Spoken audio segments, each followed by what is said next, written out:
So I'm going to turn the volume, I'm going to turn my volume up a little bit so I can make sure this is all good here. Okay, it's working. I don't know why every time that's like a special thing.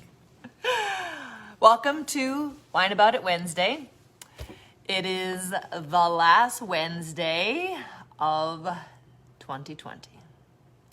So I just want to, there's not that many on here yet, but I just want to let's just have a toast that the end is in sight. The end is in sight. Not only of the year, but, vaccines are coming out. Things are looking up. So that's great. I want to thank everybody for voting on the podcast title. I don't think we've actually decided yet, but it was really fun to get everyone's opinion on that. And it's funny because, I always say to a lot of my apprentice trainers that I coach, why not just be great? So then we were kind of laughing that should be the title of the podcast. But I really appreciate everyone's feedback on how you search for stuff.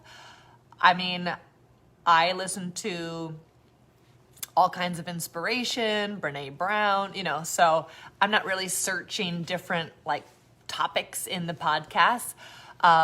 So I really appreciate everyone's thoughts on that as well. So that's kind of fun. And yeah, so what happened this week? It was Christmas, so that was great. My mom is here visiting, so we baked a ton of cookies because that's part of our tradition. All my clients and all my farriers and vets, everybody gets cookies. So we've been busy frosting. And we're leaving on Saturday. We are headed to Florida, so really excited about that. We had a great team meeting tonight with everyone who's staying home. So that's exciting. We got big plans for, winter cleanup and spring refreshening. So that was fun to do. And what else? Oh, there's 4,400 people in Team Tate TV. So that's really exciting. And I would say, I think we could probably give out another prize for the 45th, 100th member. So tell your friends, tell your trainers, tell whoever. This is a really fun place. At least I say so. But I'm really looking forward to getting to Florida because I have a lot of things planned. Because really one of the main things I wanted to do with Team Tate TV was bring everybody along for the ride. So I've got young horses, old horses, little horses, big horses, all kinds of horses. And I think once we get to Florida, I will do a little interview with each of my horses so you guys can start to get to know who's all in the team, who's doing what, talking about goal setting. We're definitely going to do what are Denali's goals for this winter, and we'll get into that when we talk about the goal setting. But I'll introduce you to all of the horses, and I think that would be a lot of fun for you guys to kind of follow their careers along, sharing the ups, sharing the downs.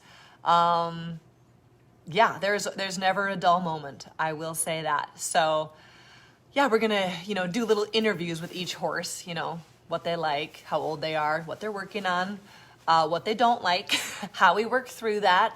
We're really excited to get to Poinciana. I'm driving 2 horses down in my trailer. And then Kevin Hennessy and Steve Lohak are bringing over 2 semis, and then we're traveling down. So that'll be great. We're so excited. I still am a little sad about Yellowbird. That's a wonderful place. But we're really excited to join everybody at Jane Carroll's new place, Poinciana. So that'll be really fun. And that's great. And without much further ado, I think we should just dive into the first big subject. Again, thank goodness we're almost to the end of 2020. It has been a really challenging year. It's been, for me personally, lots of highs.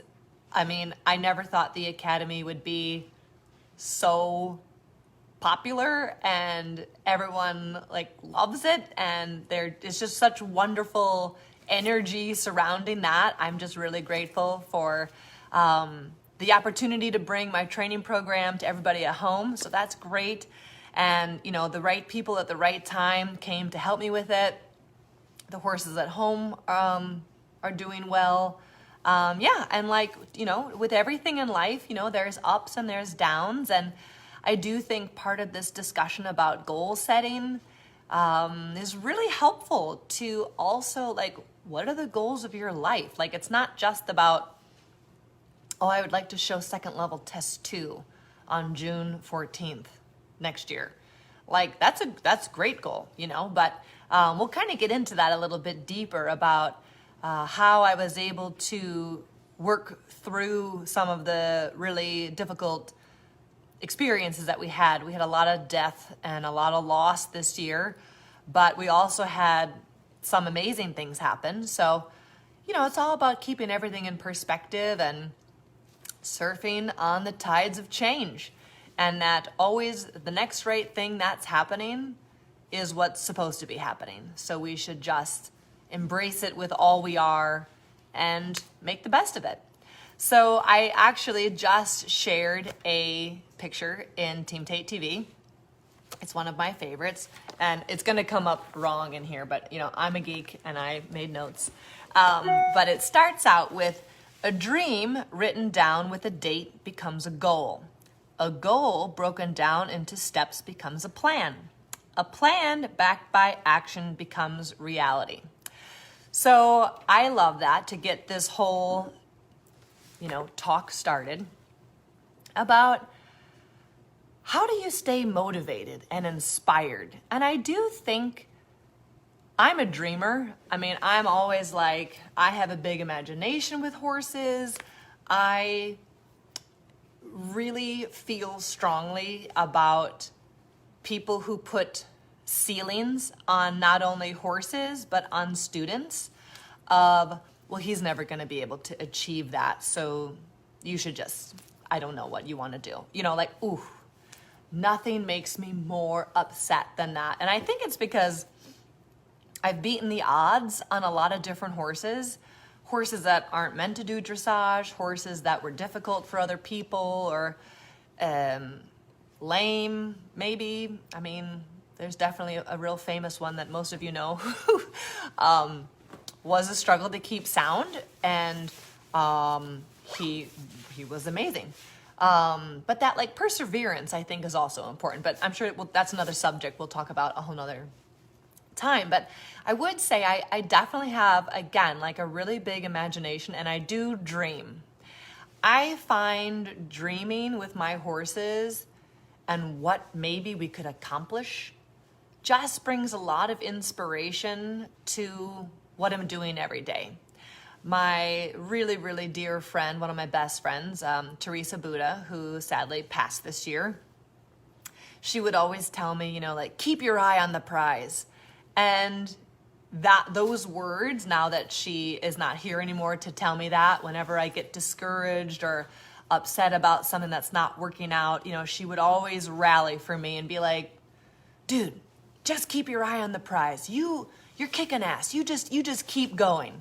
And like, I always found that so wonderful and supportive, but like even more now that like that's part of my memory with her. And like, she kind of lives in my heart with that idea of like, don't get down. It's just a small roadblock. Keep your eye on the prize. And so that goes along with that dream, you know, like, and we all start with a great dream, you know, and then I think from that, just like this quote, you know, from that, like, what is my wildest dream with this horse? And then, you know, I then relate that to what are the goals? Like, I remember once, Stephen Peters and I, because I am like, I'd like to pick your brain on all these subjects, right?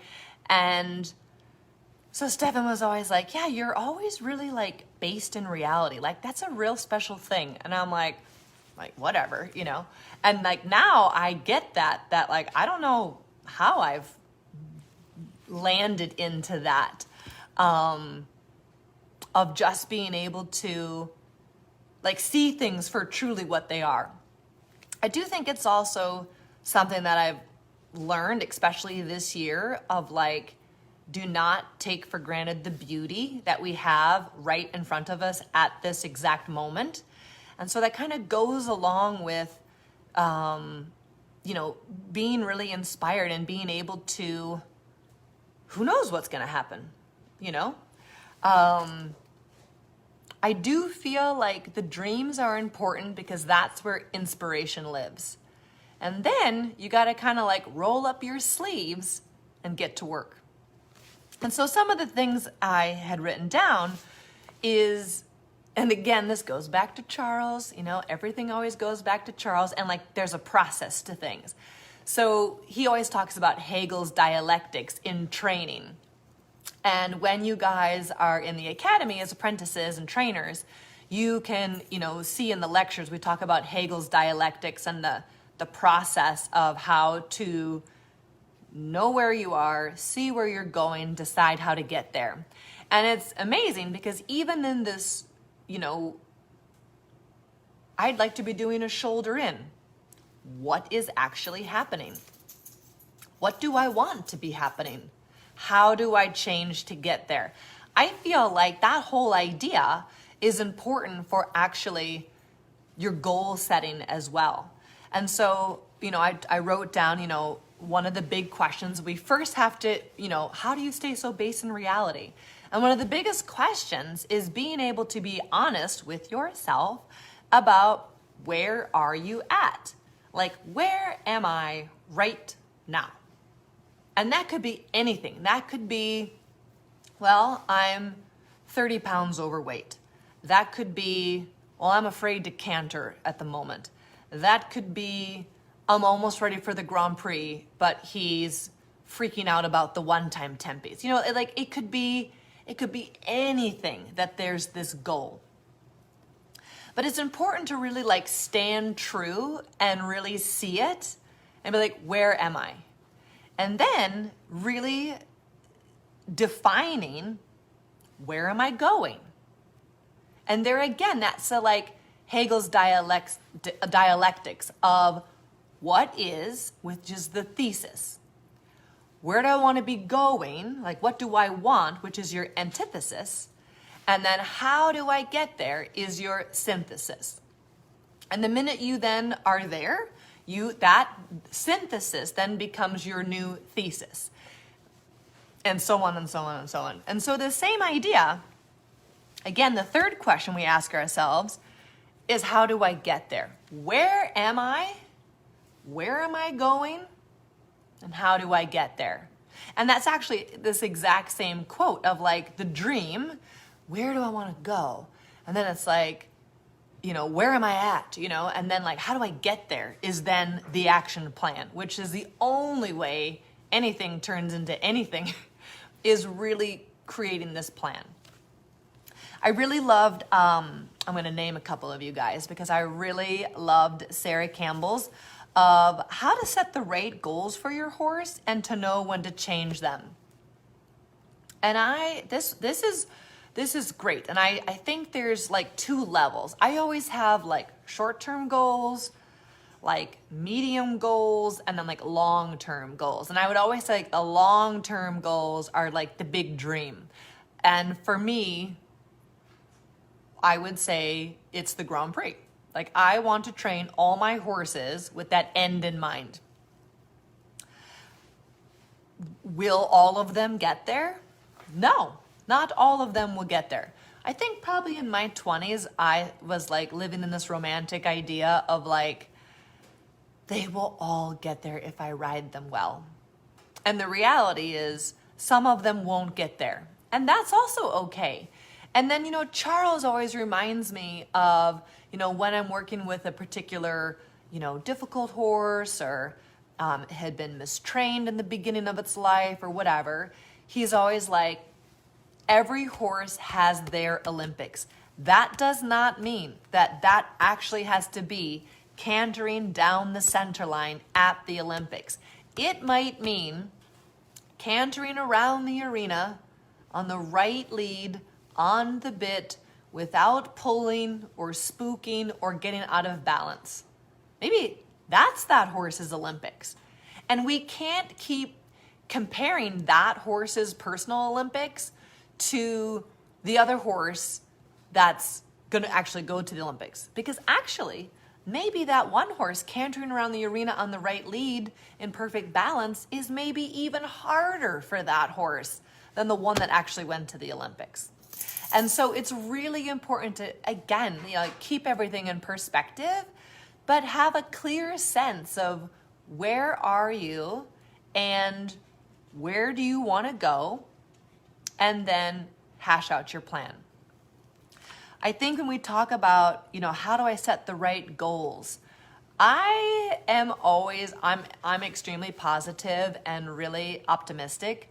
And so sky's the limit, until you tell me you cannot do that, I am going to help you do that.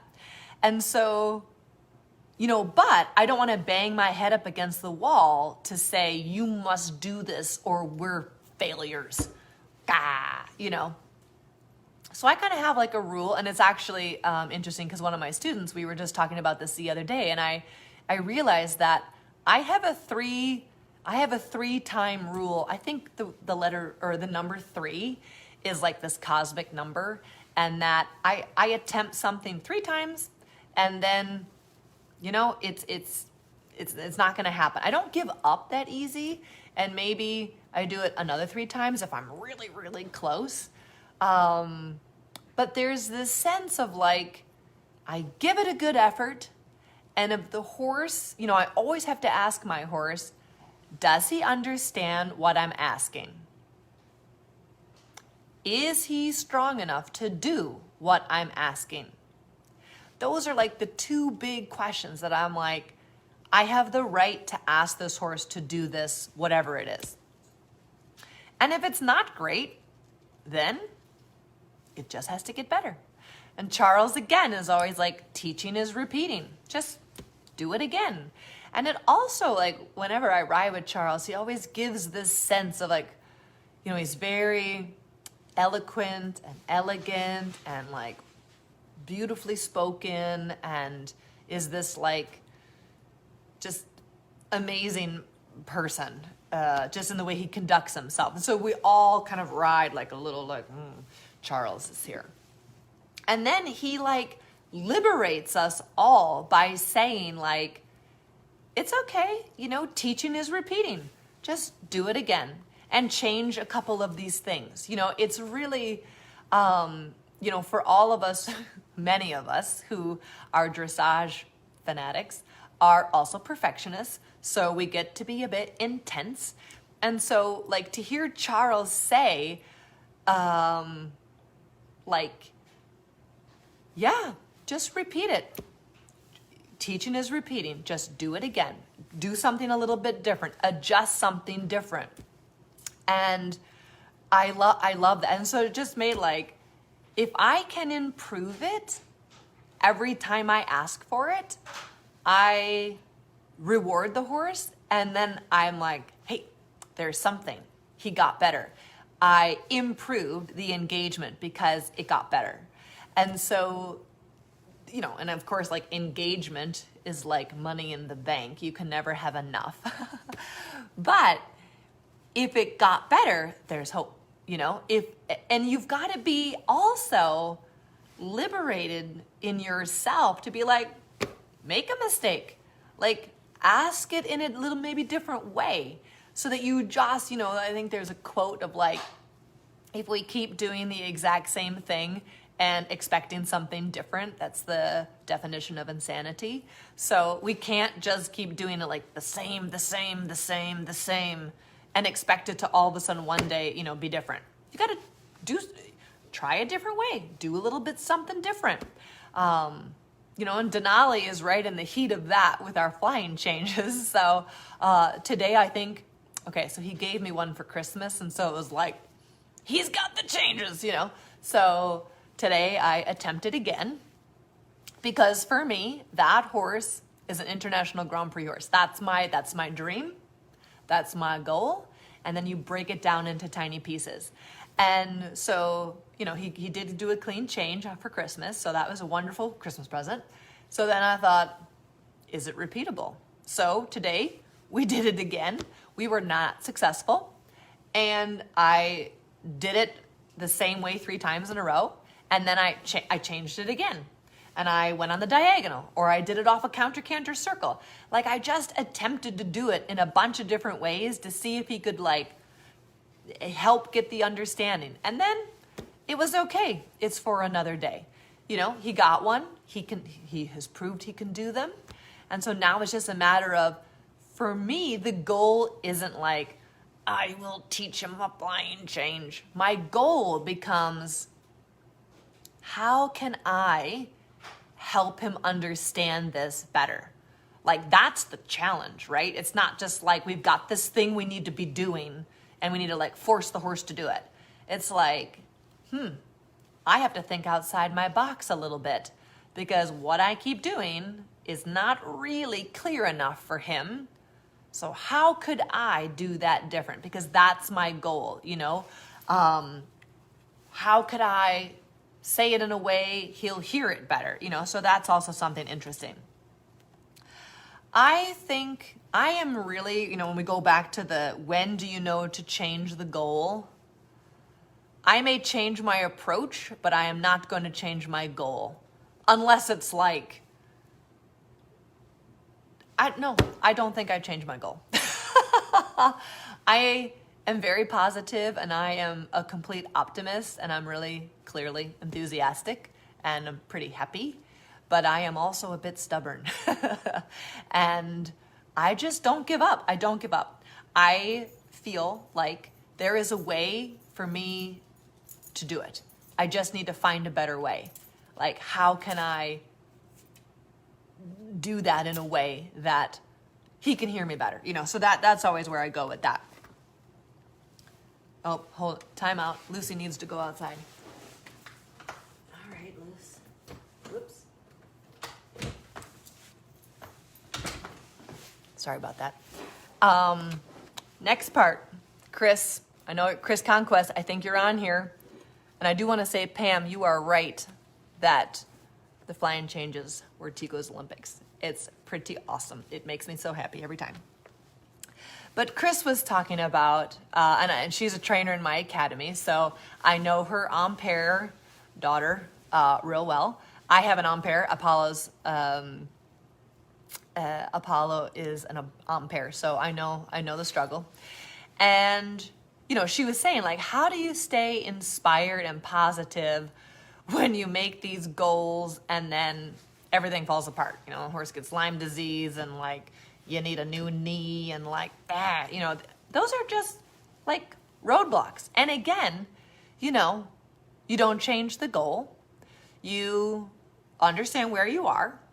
And so before the difficulty, the approach may take a little bit longer because we didn't think that there was going to be a suspensory or a new knee or a Lyme disease or a abscess that won't clear up. Life is full of hurdles to get over. That doesn't mean we have to be that's it. It's over. I can't do anything. It's okay, well, adjust and keep going.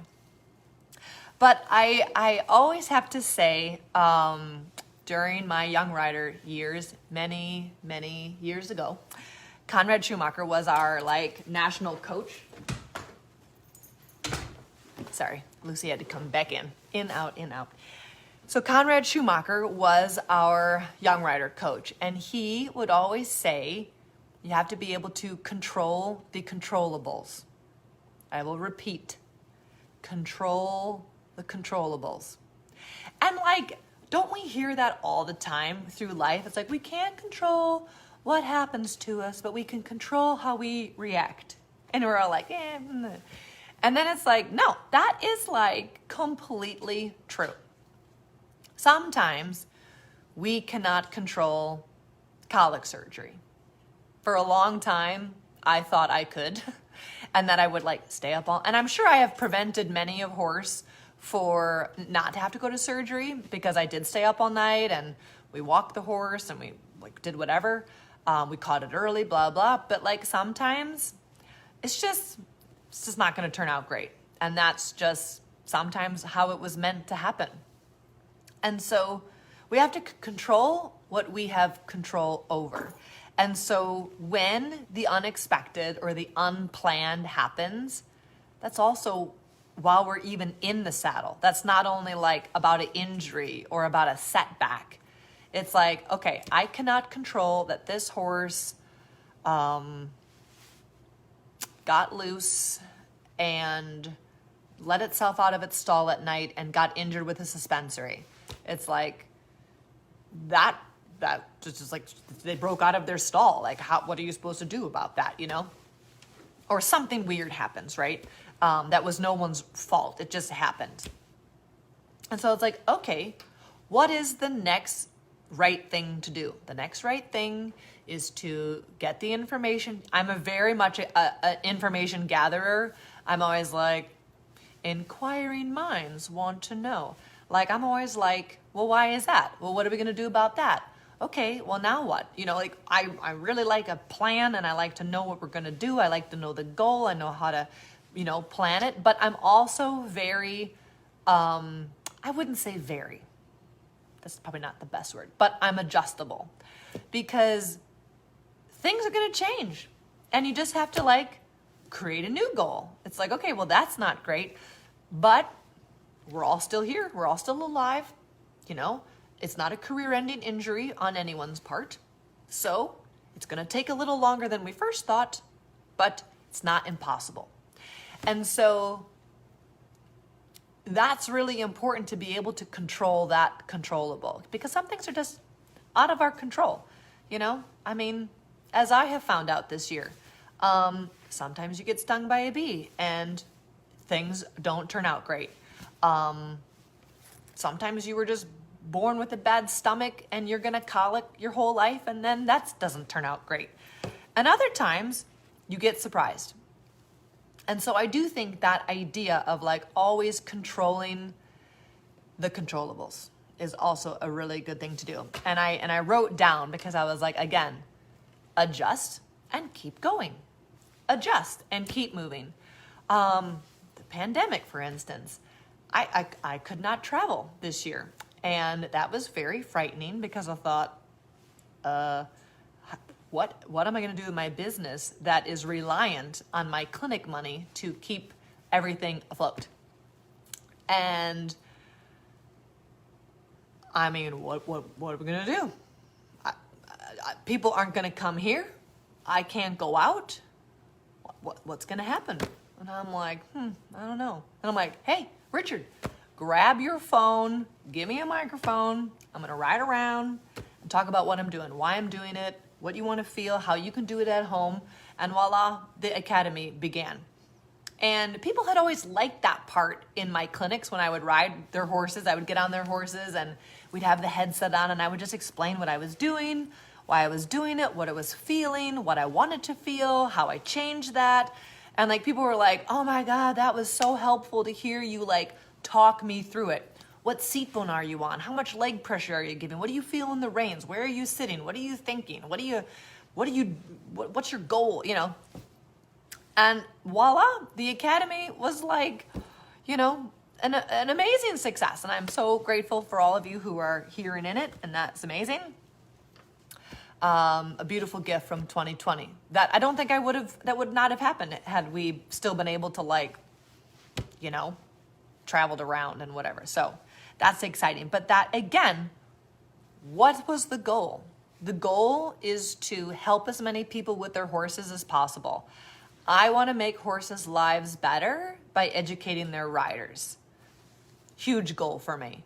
And then that's my eye on the prize. Keep my eye on the prize. Okay, well, I can't do that by teaching clinics or hosting clinics at my farm. So you have to adjust, and then you have to keep going. So that is, you know, a mindset. And, you know, we have to kind of like strengthen the mind like any muscle. And so this like positive self-talk is really important. So, and again, Megan Wicks-Doran said, how to take a goal and work backwards to create steps of achievement. And I love this because I do think, again, this is just like our mindset of just who we all are, all of you that are on here and all of you who are going to watch this later. Like, we're all like intense, basic perfectionists. Like, we're successful in everything we do, and this isn't going to be no different, So then there's this, I want to get to Grand Prix. It's just up there, this big Grand Prix goal. And okay, so now let's divide it down into tiny little bite-sized pieces, because it's like if you were overweight and you wanted to lose, like I saw this story once, I don't remember where it was, maybe on the Today Show or something. And a lady had lost like 100 pounds. And I was like, wow, that's like almost a whole extra person. Like, that's incredible. Like, how did she do that? That's incredible. I'm really impressed. And I'm not easily impressed. So I was like, wow, what kind of mindset did this woman have? And she said, I just every day did the next thing, So she started, she didn't get obsessed with like 100 pounds, or the Grand Prix. She walked out her door every day, and instead of driving to work, she walked to the bus station. But she walked to the bus station just down the street. She did that for 2 weeks. The next week 3, she's like, I'm going to walk to the next bus station. So she came out of her door, walked past the first bus station, and kept going to the second bus station. She did that for a couple weeks. So eventually she was walking. Every great journey starts with 1 foot, 1 step. And then it's about putting 1 foot in front of the other. Keep your eye on the prize. What is my goal? I'd like to lose weight. I'd like to get to Grand Prix. Well, we have to narrow it down into tiny pieces that are achievable on a small daily basis, right? It's not like we're gonna go out there and struggle with our horses and make them do the Grand Prix tomorrow. But I do think it's important to watch videos, not just the Academy videos, but Google your most favorite rider. I get so much inspiration by watching Isabel Worth, Dorothea Schneider, Ingrid Klemke, Michael Klemke. I mean, so many amazing people. Ali Brock, who's my coach, dear friend of mine. You should pick someone who you would love to emulate and start to put that into your brain, because that's part of keeping the dream alive. Where do I want to go? What do I want to look like? What do I want my horse to look like? That's important. And we're also very visual. So it's important to kind of etch that into your brain. Quick story, because that's what I do.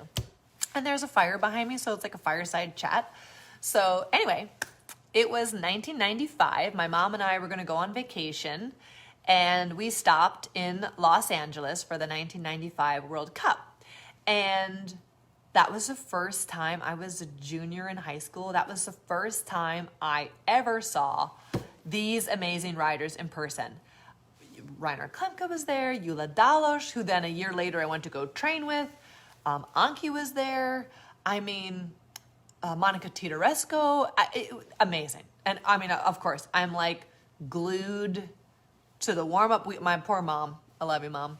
We had to be there the whole entire time. And I think I remember we were in the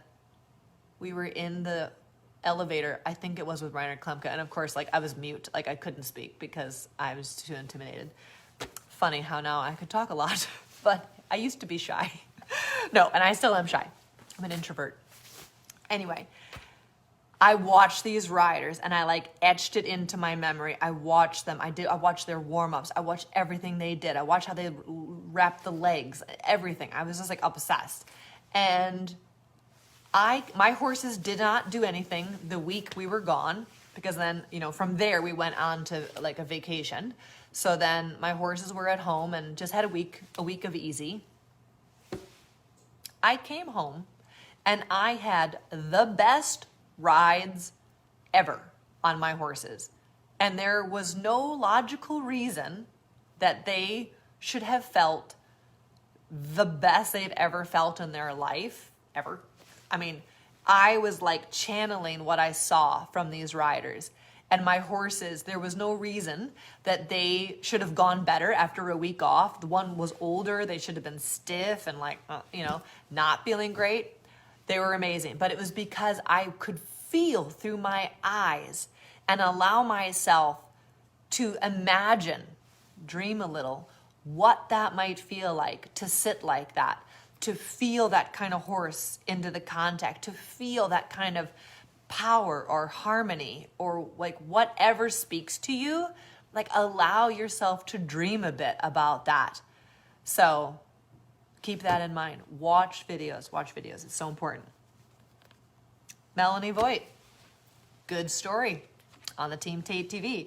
She had told an instructor her goals and felt like it was a big emotional risk to share that, and that it was a little bit like dismissed and could have even been a little bit belittled or mocked because she really felt vulnerable for stating what she wanted to do.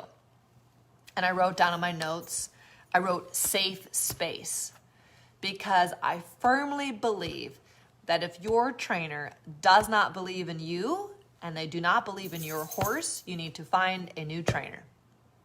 Because I have certainly helped a lot of people who, again, that ceiling of, well, your horse is never going to be Grand Prix. You want to bet? There is a way. If there is a will, there is a way. And you might think outside the box, and it's maybe not going to be a 72%, but by golly, horses can learn amazing things. Like, why can't they not learn to trot in place a little bit? Or like skip, it's just like, we just have to become a better trainer, that's all. And maybe the way we thought it was going to happen is not the way. So again, adjust and keep moving. So again, we have goal setting meetings with our students. I'm very much a fan of writing it down. Write it down. And I truly feel like the more you say it, you give energy to it and you send it out into the universe of, I would like to do this. So let's start building the path around that's going to lead to that end goal. And if you never really identify where you're going, like, we're just out wandering around, And I always say it's really important with horses that need like structure and discipline in leadership. I just feel like discipline is like leadership. It's so important to ride on purpose and with purpose so that we're not frustrated. Like, we really have like a plan. And it was interesting. I remember Oded once said to me, what do you think is worse? A rider with a bad plan or no plan? And I was like, a bad plan? Oh my gosh. Or like a bad program, like no program or a bad program. And I'm like, a bad program. That's like bad, very bad. He's like, no. The rider that is lost and has no plan is the worst kind of rider for a horse. And I thought that was really interesting. And now I totally get what he means. Not that people should have bad plans. That's a bad idea too. They should all have a good plan. And you can join the academy and learn how to make one. But it's powerful stuff to be like purposeful and mindful of like what we are doing and understanding where do I want to be going.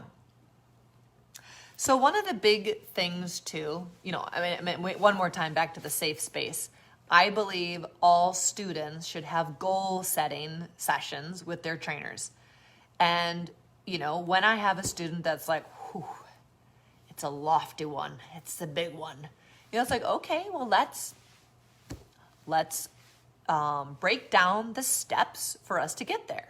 And then, do you have the time, finances, effort, discipline, resilience,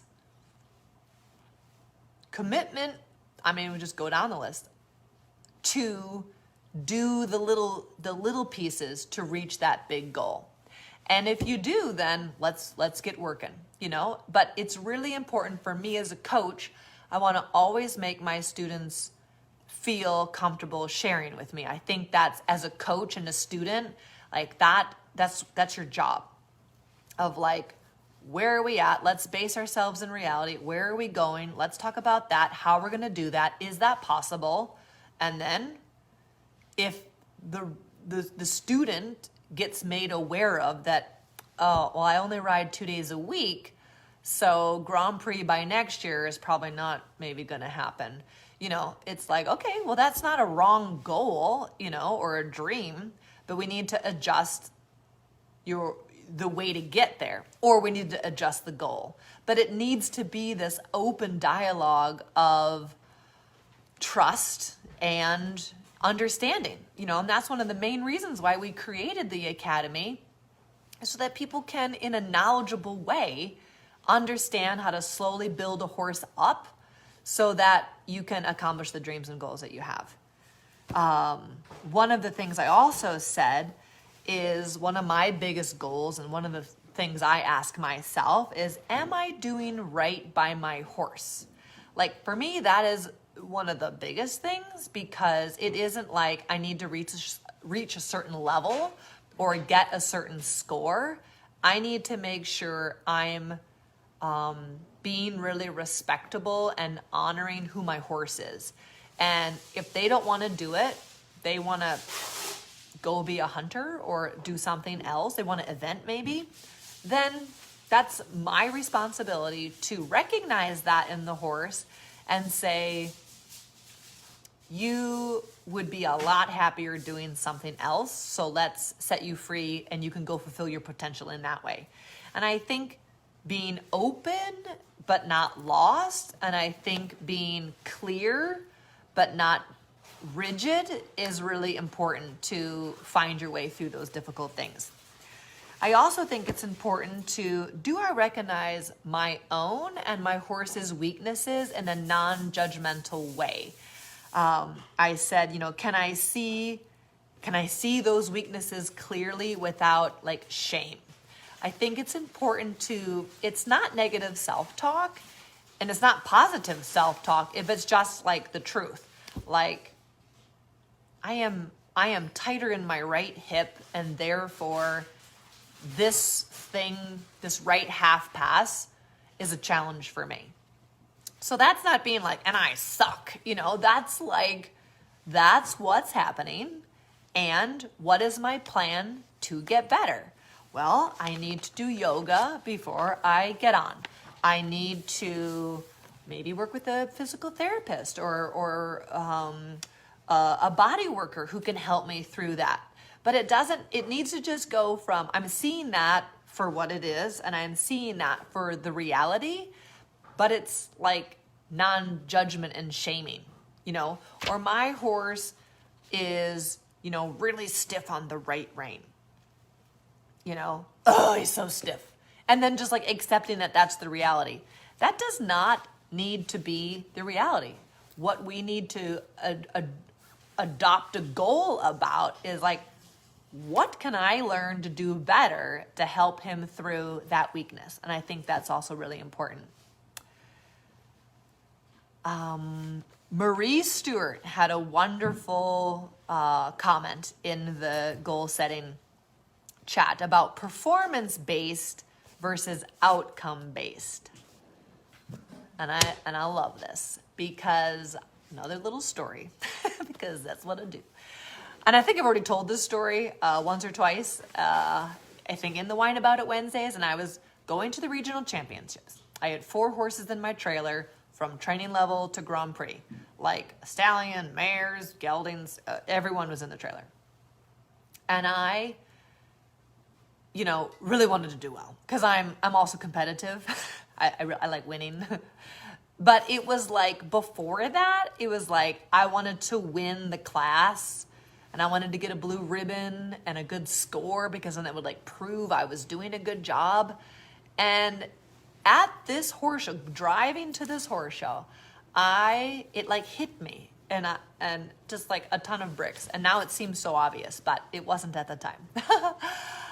I said, you know, I am striving for excellence every single day.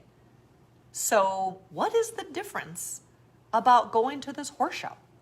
Like, I still want to, like, if I'm just striving for excellence and to do a great job every day, then going to this horse show and writing in this test is no different than every day.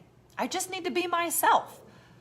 I just need to do the same thing I'm doing every day because I would make it this like big event. Ooh, we're getting ready for the show. Oh my God, I gotta be extra good today. I gotta be extra good. And then I started to, think about like, how do I ride better every day? So then this isn't this big deal to go to the horse show to be special that day. I should just be special every day. And again, why not just be great every day? Because that's a conscious effort to like, if I am working on being my best self and I'm helping create my horse's best self, then that's all I can ask. And whatever anyone's opinion in the judge's box, if I have laid down my best job, if I have ridden that shoulder in the best I know how to do it, then I win. I'm winning. Whether that's an 82% or a first in the class. Like, I have certainly ridden very normal horses in a class, and the horse won. He was amazing. It was the best ride the horse has ever given me. But because he was not as talented as the other horse who made lots of mistakes, ridden by a famous rider, that rider won. But I knew, like, to me, that horse won. And I let that horse know that I thought he won. Because it didn't really matter. It was like, it's a ribbon. It's like, whatever color. It's in the back of your truck. Like, it's not that big of a deal. And especially when you show a lot, which I do, it like becomes less of a deal. And we could talk about show nerves on a whole nother Whine About It Wednesday because I got great ideas about that too. But, one of those things about, being great every day is also like not having the outcome of like, I used to go to the show and be like, I really want a 70%. And now, of course, that was like 20 years ago when I had this whole epiphany and I worked through that. So now it'd probably be like, I really want a 76%, because all the scores are going up. But, 20 years ago, 70% was like special deal, and kind of like the unattainable.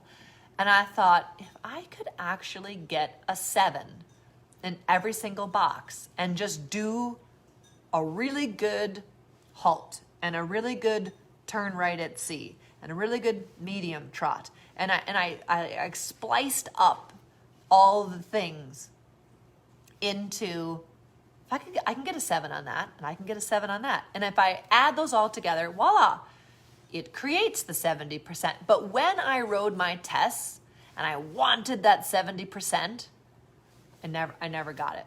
I never got it.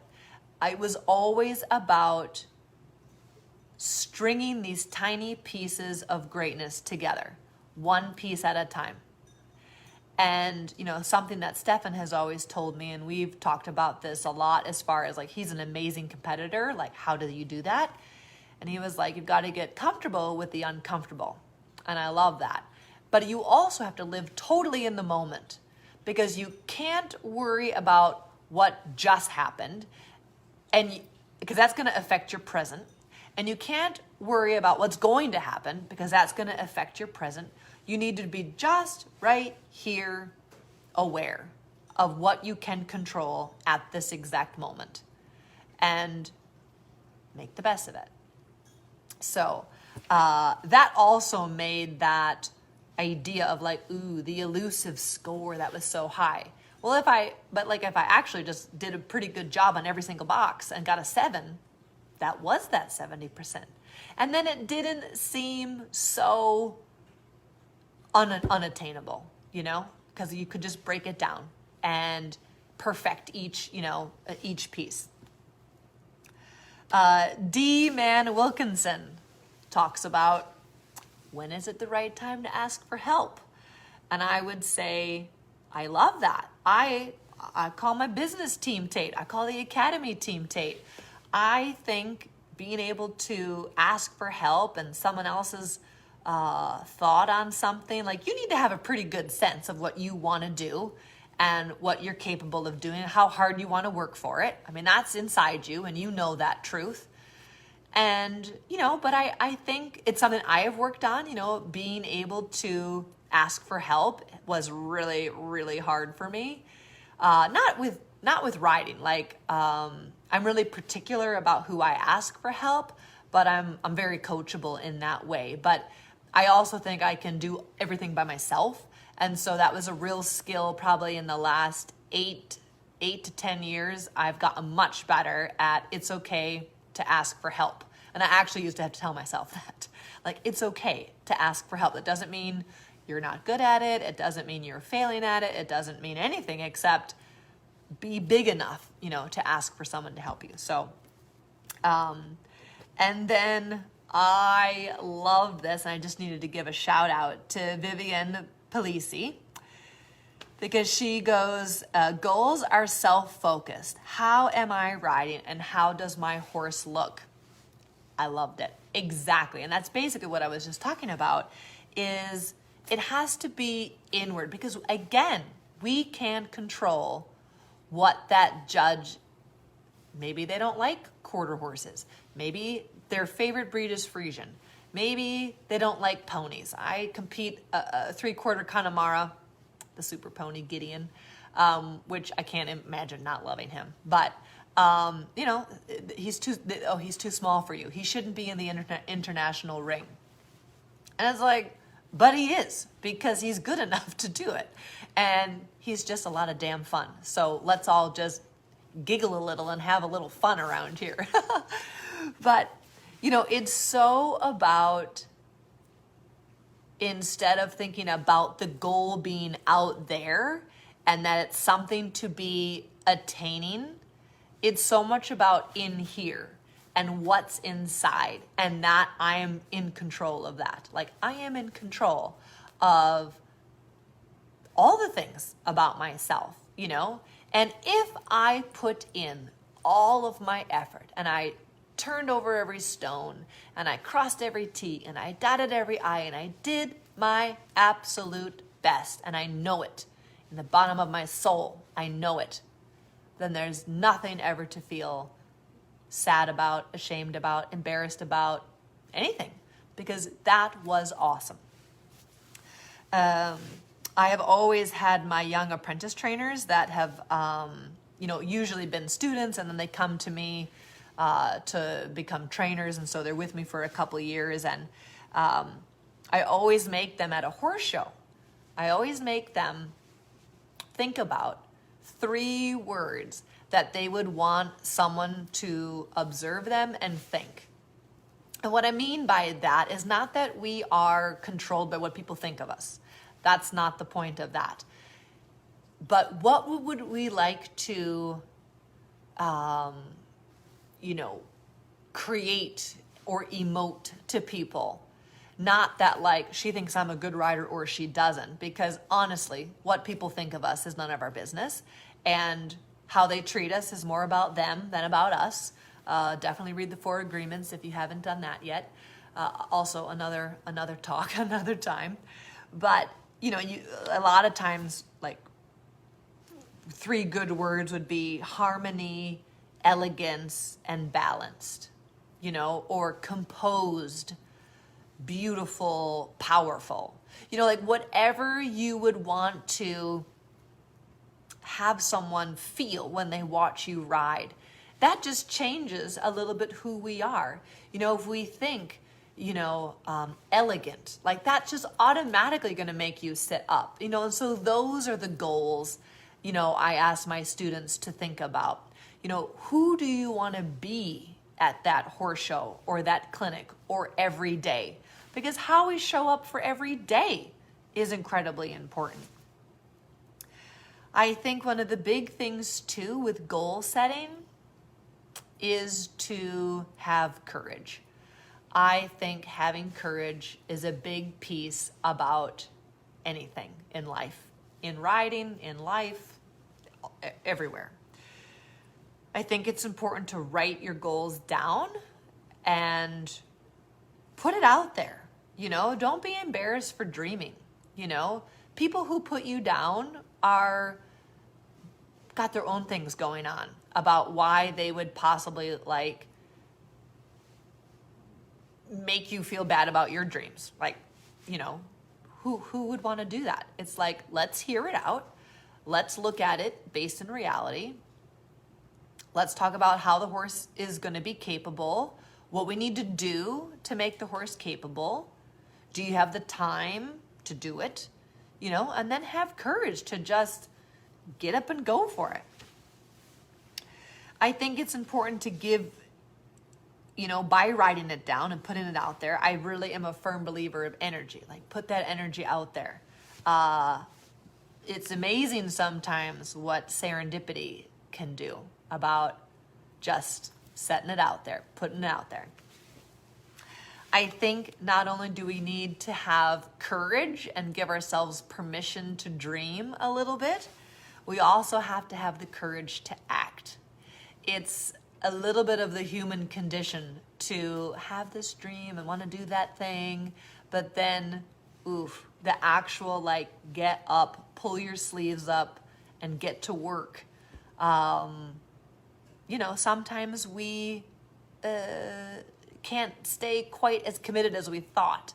But that's also important about journaling or writing it down or making a plan of, again, if you just walk to the next bus stop, to the next bus stop, to the next bus stop, you have no idea where you might be at the end of that line, you know?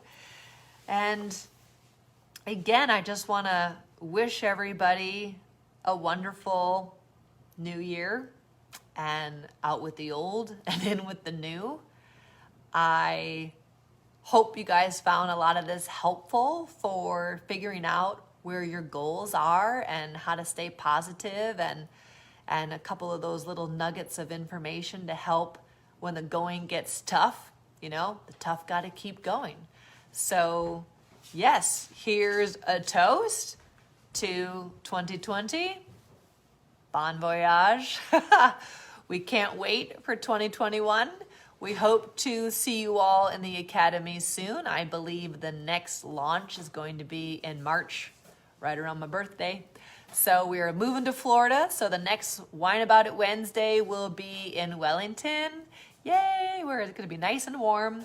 And I can't wait to take you guys all on our journey, you know, through Wellington, that you guys can get to know the horses, follow their careers. And yes, cheers. Happy New Year. See you guys soon. Bye.